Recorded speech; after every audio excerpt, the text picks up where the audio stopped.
Pambansang pulisya nilinaw na hindi depektibo ang mga armas na ibinigay ng bansang China sa Pilipinas.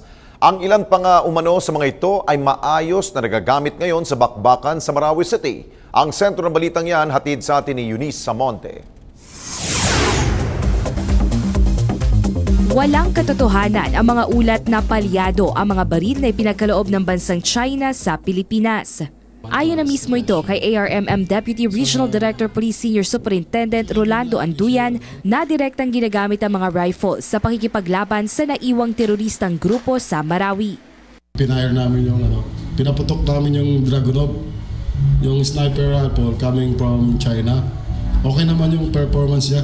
Sa 3,000 manong baril na kasama sa donasyon ng China na kinabibilangan ng mga sniper rifles, 300 M4 Type 5.56 rifles ang napunta sa kanilang puwersa sa ARMM. Tila napapanahon rin aniya ang donasyon ng China na epektibong nagagamit ng mga tauhan ng pulisya sa bakbakan sa Marawi. Matatandaan itong Hunyo mula sa Clark Air Base, Pampanga, personal na tinanggap ni Pangulong Rodrigo Duterte ang mga brand new sniper rifles at ammunitions mula kay Chinese Ambassador to the Philippines, Zhao Jinhua.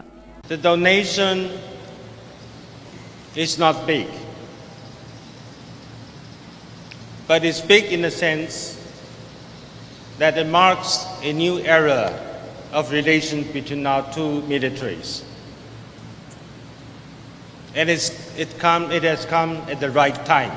Kabilang sa mga natanggap ng Pilipinas ay ang mahigit 3,000 rifles na binubuo ng mga sniper rifles, automatic rifles at high-precision rifles at balang aabot sa 6 na milyon. Unang batch pa lamang ito ng 700 million yuan o 750 million peso worth of military equipment mula sa China at inaasahan pa ang pangalawang batch na binubuo ng fast boats at RPGs sa susunod na buwan. Sa ngayon naabot na sa mahigit 100 ang bilang ng mga nasawi sa panig ng sundalo at pulis at nasa 500 naman sa panig ng mga terorista sa mahigit 2 buwan na krisis sa Marawi.